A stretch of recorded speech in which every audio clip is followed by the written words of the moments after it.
Buenos días, muy buenas tardes, muy buenas noches.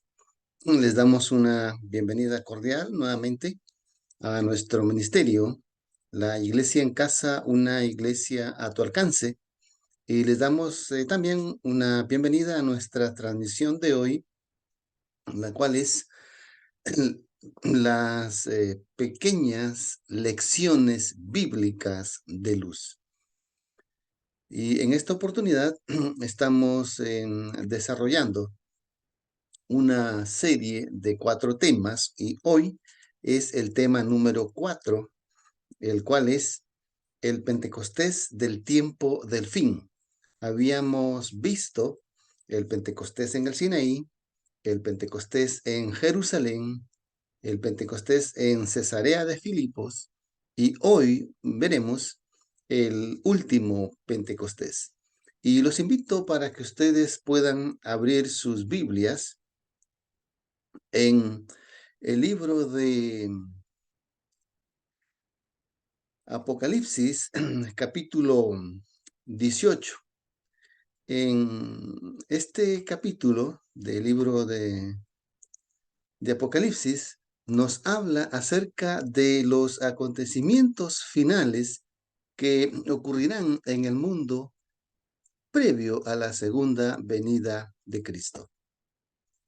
Y este tema del Pentecostés final, del Pentecostés global, es el Pentecostés que caerá sobre el remanente. Cuando la Biblia habla del remanente, se refiere a los hijos de Dios fieles en los últimos tiempos. Después de existir tanta apostasía, después de existir tanta incredulidad en el mundo, habrá un pequeño puñado de creyentes, de cristianos, que la Biblia a esos les llama el remanente. Y estamos nosotros conscientes de que estamos viviendo el tiempo, prácticamente el tiempo final de la historia. Y hablando del tema de Pentecostés en la Biblia, habíamos visto que el Pentecostés del Sinaí cambió la historia de un pueblo esclavo para convertirse en una nación libre, bajo el liderazgo de Dios, al menos los primeros siglos. Después, en el Nuevo Testamento, en Jerusalén, vemos el Pentecostés que cambió la historia de la fe cristiana. 10 años más tarde ocurre el Pentecostés en Cesarea de Filipo, que cambió la historia del pueblo gentil para convertirse en un pueblo de fe.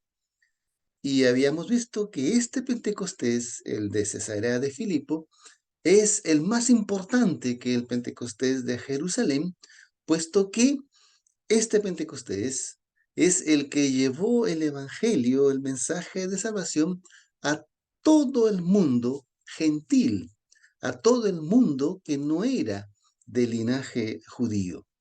De la misma manera, el cuarto Pentecostés que vamos a ver hoy es el último Pentecostés en el cual Dios derramará su espíritu en todo creyente, en todo hijo de Dios que esté dispuesto a hacer 2 cosas, que esté dispuesto a aceptarlo a Él como su Salvador personal y que esté dispuesto a aceptarlo como su Señor. Y al aceptarlo como su Señor, somete su voluntad a la voluntad del Salvador para cumplir su misión. Y la misión es la predicación del Evangelio de salvación a todo el mundo en esta generación. Y cuando hablamos del Pentecostés global, del Pentecostés mundial, estamos hablando del último pregón, la última amonestación, el último sonido de trompeta que dará el creyente, el cristiano, en forma personal, en forma corporativa, para anunciar que el mundo se acerca a su fin y para anunciar que Cristo está a las puertas para venir. Entonces, En el libro de Apocalipsis 18:1 nos habla allí que Dios envía un ángel y que este ángel con su luz, con su resplandor, con su gloria, alumbra e ilumina toda la tierra. Y este ángel es el que trae esa luz de esperanza a los corazones de los fieles, y a su vez los fieles darán a conocer al mundo entero el último mensaje de salvación y de oportunidad. En la Biblia, cuando estudiamos el Pentecostés final, pues hay dos libros. Uno es el libro de Joel y el otro es el libro de Apocalipsis. Hay algunas iglesias cristianas que usan el capítulo 2 del libro de Joel para referirse al Pentecostés que ocurrió en Jerusalén en Hechos 2. Pero en el estudio que hemos tenido del tema del Pentecostés en estos 4 temas, en todo ese contexto hemos encontrado que el libro de Joel, capítulo 2, cuando habla del Pentecostés, no se está refiriendo al Pentecostés que ocurrió en Hechos 2 en Jerusalén, sino que es el Pentecostés que ocurrirá en el final del tiempo. Vale decir, ocurrirá en nuestros días, siendo que nosotros estamos viviendo en el tiempo del fin. ¿Y por qué decimos eso? Bueno, porque el libro del Pentecostés, perdón, el libro de Joel nos da la clave. Y la clave es esta, que el capítulo 2 hace una sola mención del derramamiento del Espíritu Santo. Es importante eso. Hace una sola mención. El capítulo 2 hace 2 menciones a la necesidad de los requerimientos para poder recibir el Espíritu Santo. Y esos requerimientos son la conversión y el arrepentimiento. Estamos hablando del capítulo 2 del libro de Joel. Y luego, el capítulo 2 del libro de Joel nos da la clave para entender de que el Pentecostés del cual él está hablando es el Pentecostés del tiempo del fin, porque usa una expresión por 3 veces, y la expresión es el día de Jehová. Viene el día de Jehová. Y el día de Jehová en el Antiguo Testamento se refiere única y exclusivamente al día del fin de la historia de este mundo. Se refiere al juicio final. Miren lo que dice Joel 2:1. Tocad trompeta en Sión y pregonad en mi santo monte, tiemblen todos los moradores de la tierra, porque viene el día del Señor, porque está cercano. Versículo 11 dice, y el Señor dará su voz delante de su ejército, porque muchos son sus reales y fuertes que ponen en efecto su palabra, porque grande es el día del Señor y muy terrible. ¿Y quién podrá sostenerse en pie? Versículo 31 dice, el sol se tornará en tinieblas y la luna se tornará en sangre antes que venga el día grande y espantoso del Señor. Apreciado hermana, apreciado hermano, esta es la clave para entender el lenguaje del capítulo 2 del libro de Joel, cuando habla del derramamiento del Espíritu Santo, se está refiriendo al tiempo del fin. Se está refiriendo en el día en que el Señor destruirá el pecado, del cual no quedará ni raíz ni rama. Entonces, el libro de Joel concuerda y se corresponde con el libro de Apocalipsis. Y es interesante que el libro de Joel habla un lenguaje apocalíptico, porque los mismos pensamientos y las mismas palabras que usa el libro de Joel están exactamente igual en el libro de Apocalipsis. Y vamos a leerlo. Tal vez tú estarás escuchando cosas que tal vez antes no has escuchado, pero es interesante y es una bendición que te hayas en sintonía escuchando estas hermosas enseñanzas. Apocalipsis 18:1 dice, y después de estas cosas vi a otro ángel descender del cielo, teniendo gran poder, y la tierra fue alumbrada de su gloria. En el libro de Apocalipsis habla de la intervención de varios ángeles. Por ejemplo, en el capítulo número 13, Apocalipsis número 14, nos habla de la aparición de 3 ángeles. Y en el Apocalipsis número 18 nos habla la aparición de este ángel que viene en secuencia de los 3 que se mencionan en Apocalipsis 13 y 14. Y este ángel es conocido con el nombre del cuarto ángel. Pero lo peculiar de este ángel es que con su ministerio, con la obra que él realiza, dice el texto, que la tierra fue alumbrada de su gloria.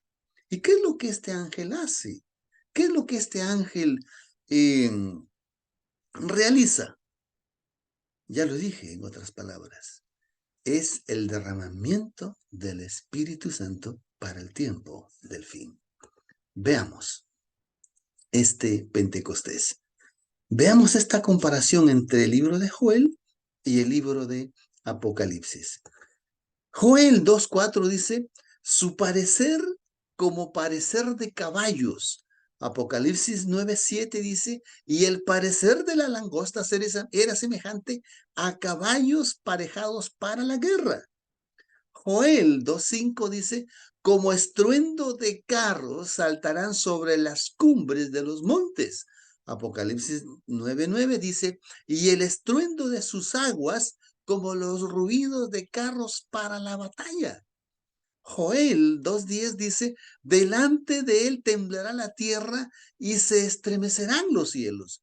Apocalipsis 16:18 dice, y hubo un gran terremoto, un terremoto tan grande cual no lo hubo jamás desde los hombres que han vivido sobre la tierra. Apocalipsis 8:5 dice, 6:12 dice, y aquí fue hecho un gran terremoto.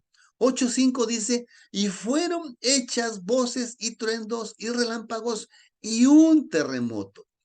Apocalipsis 11:19 dice, y en aquella hora fue hecha un gran terremoto.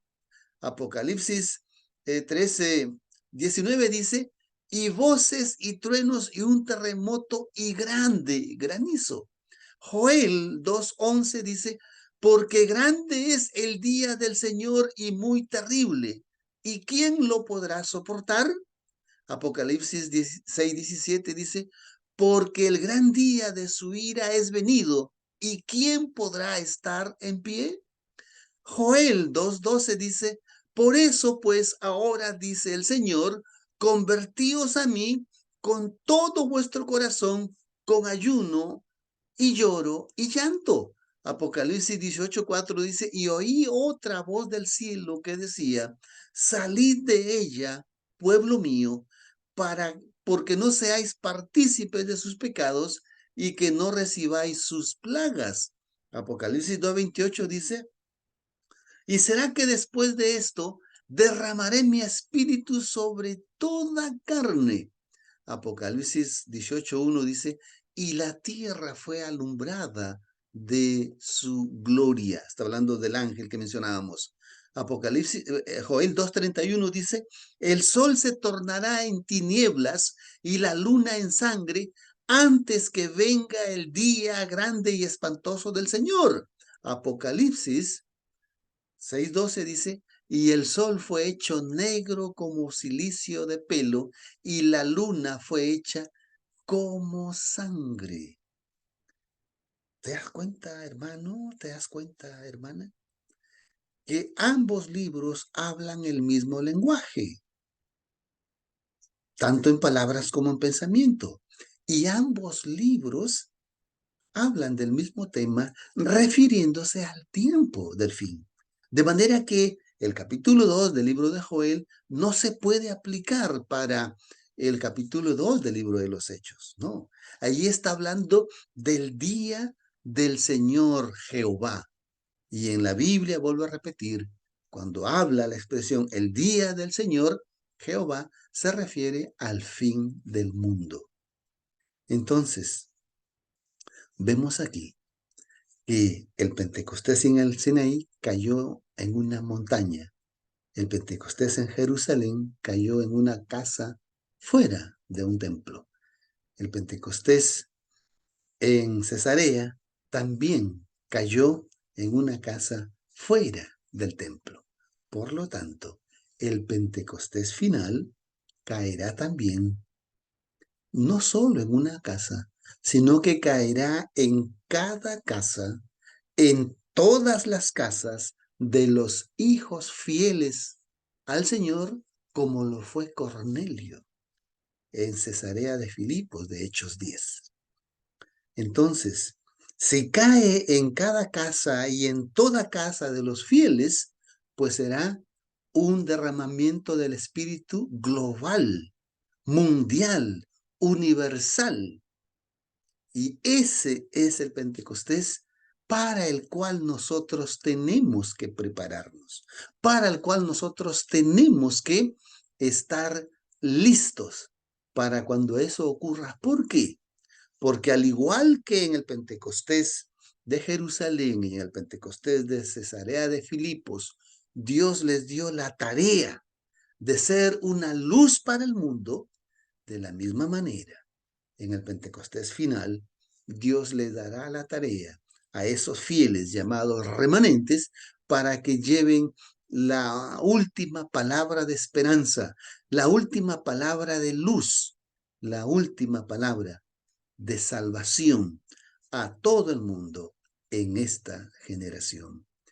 Quiero decirte, amigo, quiero decirte, amiga, que este es el tiempo del cual habla Joel. Este es el tiempo del cual habla Apocalipsis. Por lo tanto, te invito a que puedas estar atento a estos acontecimientos. Y te invito para que tú puedas estar preparado para reunir las condiciones que necesitas para recibir el Espíritu Santo. Cuando el Espíritu Santo cayó en Jerusalén, en Hechos 2, Pedro, después de su discurso, cuando les habló de ese Cristo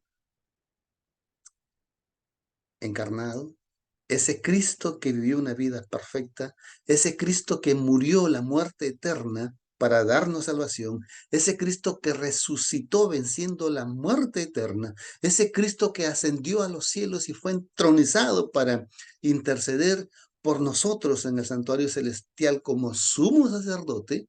Cuando la gente escuchó esto, ellos preguntaron: varones, hermanos, ¿qué haremos? Pedro les dice en el versículo 38 del capítulo 2 de Hechos: arrepentíos y convertíos, y bautícese cada uno de vosotros en el nombre de Jesucristo, y recibiréis perdón de vuestros pecados, y recibiréis el don del Espíritu Santo. Es decir, ellos recibieron el Espíritu Santo como don. Esa es la primera condición. El primer requisito es arrepentimiento, es decir, aceptar a Cristo como el Salvador de tu vida. El segundo requerimiento es la obediencia, es decir, aceptar a Cristo como el Señor de tu vida, someter tu voluntad a la voluntad de Cristo. El mismo Jesús lo dijo en San Juan 14, 15 y 16. Dice: si me amáis, guardad mis mandamientos, y yo rogaré al Padre, el cual os dará otro consolador para que more con vosotros por siempre. Está hablando aquí de la venida del Espíritu Santo en cada creyente en forma personal. Si tú no recibes al Espíritu Santo en forma personal, no podrás recibir el Pentecostés final. De manera que estás a tiempo para que puedas recibir el Pentecostés final Estás a tiempo para que ahora aceptes a Cristo como el Salvador de tu vida y aceptes a Cristo como el Señor de tu vida. Solo así estarás preparado para recibir el Espíritu Santo del tiempo del fin, el Pentecostés del tiempo del fin. Noten que aquí el texto dice, si me amáis, guardad mis mandamientos. Yo he escuchado a maestros y pastores enseñando que aquí el Señor Jesús se está refiriendo a los 10 mandamientos del Decálogo, a los 10 mandamientos de la ley de Dios, la ley moral. Yo quiero decirte que el Señor Jesús también, Él nos dio mandamientos. Si tú lees todos los 4 evangelios, vas a encontrar que el Señor Jesús dio muchos mandamientos, tantos mandamientos, que el mandamiento más grande que Él dio a sus discípulos, a sus creyentes, a sus seguidores, fue el siguiente, es id por todo el mundo y predicad el evangelio. Id a todas las naciones y hacer discípulos. Ese es el más grande mandamiento que Cristo dio en el Nuevo Testamento. Y de esto Él está hablando. En otras palabras, de que tú, como creyente, como discípulo, sometas tu voluntad a la voluntad de Dios, a la voluntad de Cristo. Entonces, una vez reunidas estas dos condiciones, estos dos requerimientos, estarás preparado, estarás en condiciones de poder recibir el derramamiento del Pentecostés último, del cuarto Pentecostés de Apocalipsis 18. Y la tierra fue alumbrada de su gloria. Así como tú ves esa imagen, que salen luces y que irradian de un lugar a otro, así se verá cuando el Espíritu Santo caiga en cada casa de cada creyente, en toda casa de todo creyente, en el tiempo del fin. Y si tú quieres tener ese privilegio, ese honor de participar en este Pentecostés, pues estás a tiempo. Y aquí están las dos condiciones: arrepentirte y convertirte, y someter tu voluntad a Cristo. Dicho de otra manera, aceptar a Cristo como tu Salvador personal y aceptar a Cristo como el Señor de tu vida. Así de sencillo. Entonces, vemos acá en Filipenses 2:5, 2:15. Filipenses 2:15 nos muestra la condición moral y espiritual que nos refleja cómo estará el mundo en los tiempos del fin. Y esto que vamos a leer ahora es lo que nosotros ya estamos palpando, es lo que nosotros ya estamos viendo y viviendo donde quiera que estemos. Dice, para que seáis irreprensibles y sencillos, hijos de Dios, sin culpa, en medio de una nación torcida y perversa, entre los cuales resplandecéis como luces en el mundo. Es decir, Dios a nosotros nos hace un llamado como sus hijos, como creyentes, para que nos convirtamos en una luz, para vivir en una sociedad que está corrompida, que está oscura por tinieblas, ya sea de error o de maldad, y que está sumergido en un pozo de desesperación, de pecado. Es allí en ese ambiente que Dios nos envía como luces para resplandecer en el mundo. Mateo 5:16 nos dice de qué manera la gente va a identificarnos si somos hijos de Dios o no, si somos la luz del mundo o no. Dice el Señor Jesús, así resplandezca vuestra luz delante de los hombres para que vean vuestras buenas obras y glorifiquen a vuestro Padre que está en los cielos. Hermano, hermana, Dios no te está pidiendo que tú seas un maestro. Dios no te está pidiendo que tú seas un predicador o un orador elocuente. No, nada de eso quiere el Señor. Porque para eso, dijo el Señor Jesucristo, aún las piedras hablarán. Si de que alguien, si es que se tratara de que alguien hable, pues el Señor Jesús puede usar hasta las piedras para ello. Pero el Señor no quiere eso. El Señor quiere que tu luz brille con tu conducta, con tu comportamiento, con tu estilo de vida. Eso es lo que dice, con tus buenas obras. Cuando tú vives una vida ejemplar, cuando tú vives una vida digna de ser imitada, estás glorificando a Dios y estás dando testimonio y estás predicándole a la gente. ¿Sabes por qué? Porque el creyente, el cristiano, es en esta tierra, es en este mundo y es en esta vida que tiene que aprender a vivir la vida que se vivirá allá en el cielo. Porque la vida eterna para el creyente no empieza cuando Cristo venga por segunda vez. No, la vida eterna del creyente empieza cuando cumple esas dos condiciones que te mencioné. Cuando se arrepiente y deja que el Espíritu Santo lo convierta. Cuando este creyente decide voluntariamente someter su voluntad a la voluntad de Dios. Allí empieza la vida eterna para el creyente, porque nace como una nueva criatura, una nueva creación. Y esa nueva creación es la vida que se va a vivir en el cielo. Es por eso que dice el Señor Jesús que la única manera de que los hombres creerán que tú eres hijo de Dios es cuando tú demuestres con tu vida de que honras y glorificas a Dios. ¿Y de qué manera? Gálatas 5:22 nos habla de que cuando nosotros nos hemos convertido, Dios nos envía a nuestra vida en forma personal el Espíritu Santo como un don.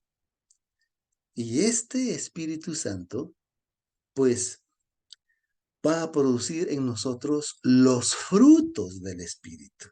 Y aquí están: amor, gozo, longanimidad, benignidad, bondad, fe, mansedumbre, templanza.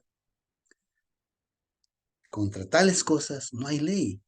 Y los que son de Cristo han crucificado la carne en sus afectos y concupiscencias. Si vivimos en el Espíritu, andemos también en el Espíritu.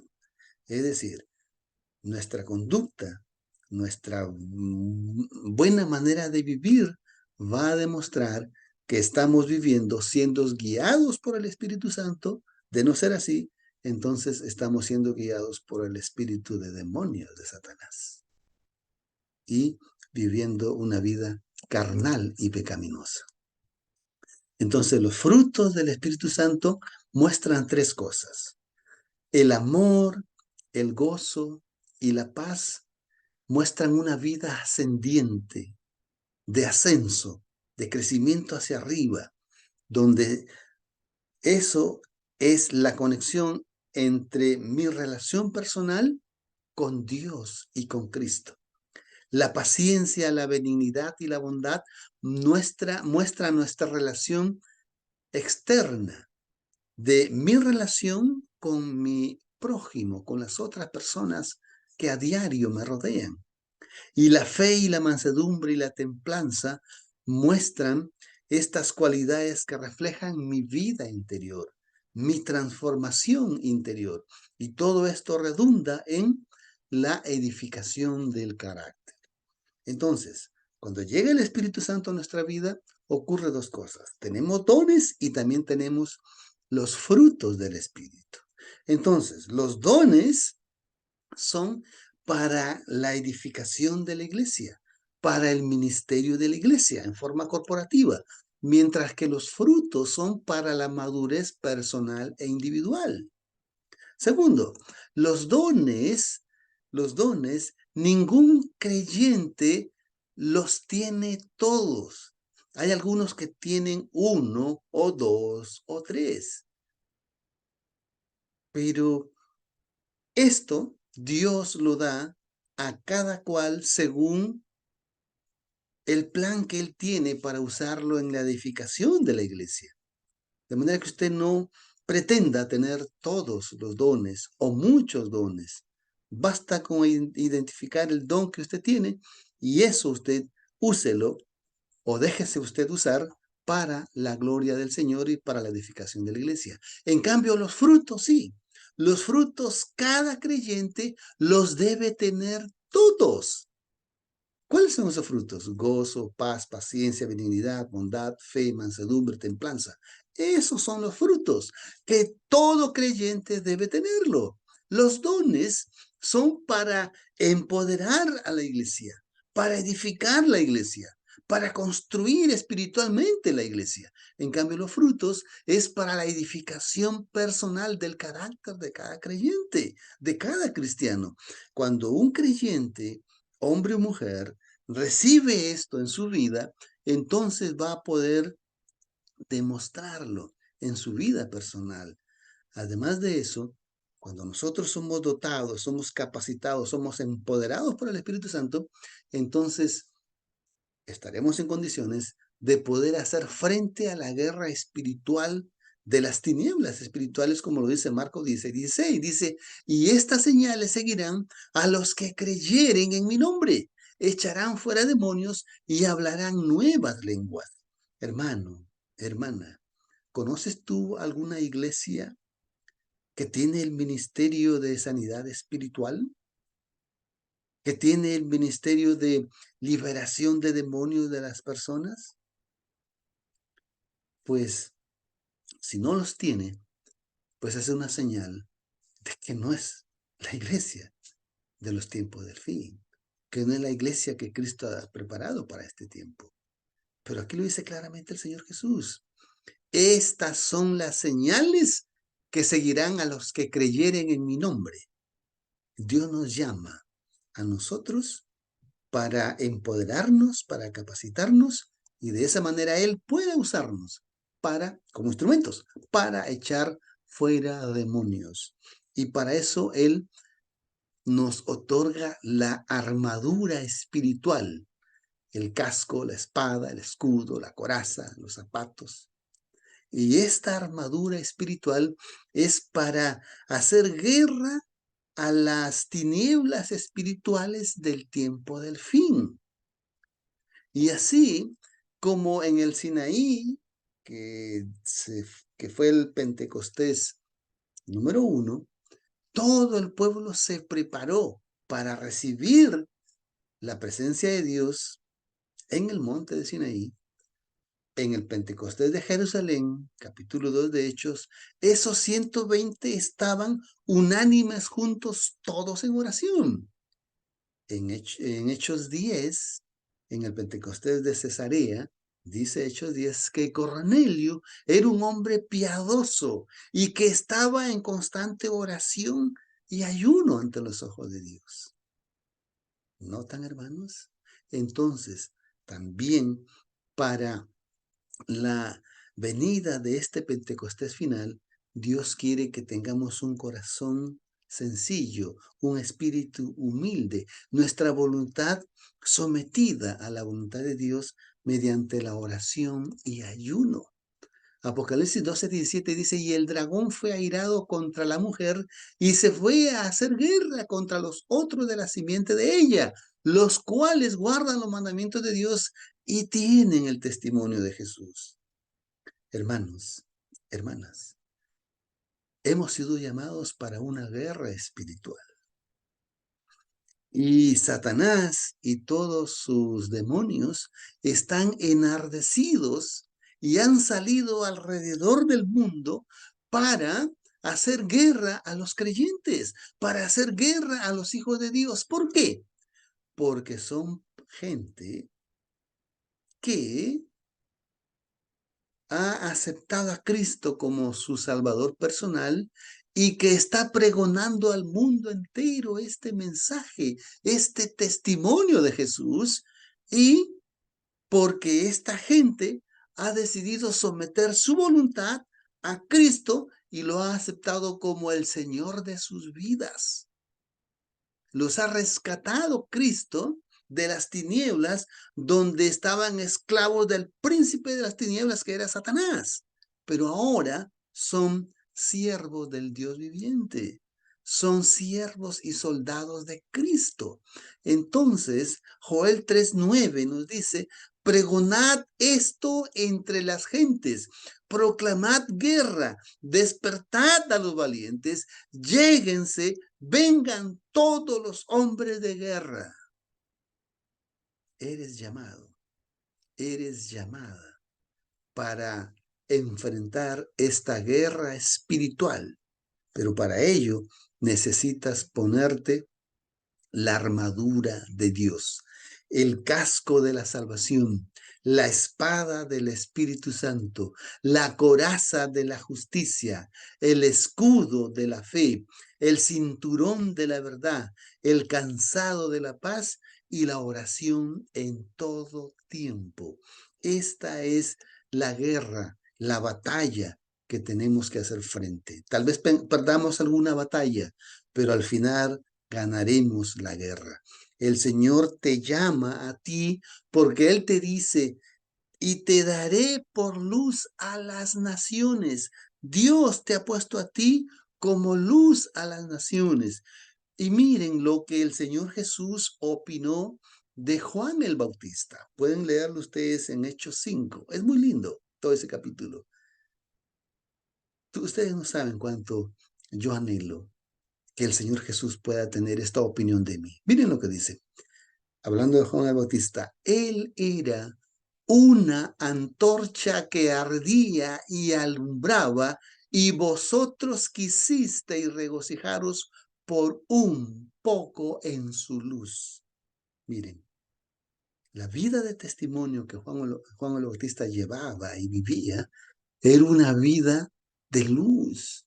Tanto así que Jesús lo ilustra de una manera parabólica diciendo: Juan el Bautista es una antorcha que no solamente arde, sino también alumbra. ¿Quieres tú tener esa opinión que tuvo Cristo por Juan el Bautista? Pues estás a tiempo.